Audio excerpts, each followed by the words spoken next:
covering the Central Coast. This is KION News Channel 46 at 11 o'clock. Lab and X-ray is really vital. It's the backbone to healthcare.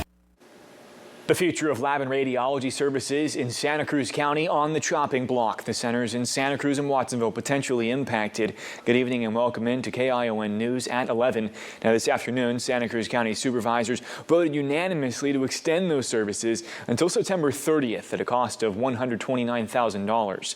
Some of the budget highlights include funding for the completion of the new Children Crisis Center, along with a 32-unit behavioral health bridge at housing facility to support unhoused people. Also an expanded 24/7 mobile response team and juvenile hall renovations. Those are just to name a few new services. KION's Danya Romero spoke with staff from Santa Cruz County Health about why maintaining their services is so critical. Tonight, healthcare cuts in Santa Cruz County. There's a reason why we have county workers serving the public in the capacity that we do. It's because we care about our patients. It's not just a job, it's a way of life. Jeff has been with Santa Cruz Health Services for the last 8 years, working as a senior lab assistant, but that may soon come to an end after receiving an announcement his position may be cut at the end of June. This comes after the county is considering shutting down its in-house radiology and lab services to save money. But Zahak says it's patients who will pay the price. Patients that are in panic mode. They have no idea what they're going to do. They're traumatized just like we are.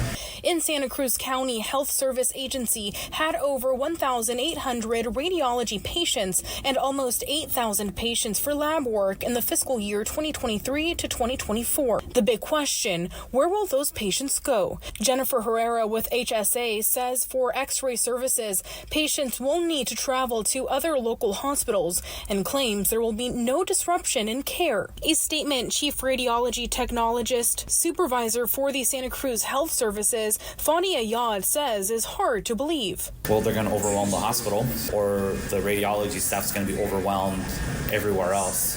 Advanced Dignity only has one X-ray room. What's going to happen when 10 people show up? Ayad says many of their patients are low income, unhoused, or undocumented, and can't afford delays or long trips for basic care. So all that stuff we do in-house, like you come back, you have a TB and it shows it's a false positive, we could confirm it with an X-ray right there. Are you worried for your patients? I am. I really am, because a lot of them, I see who they are and I know what they go through and I know how hard it is for them to show up.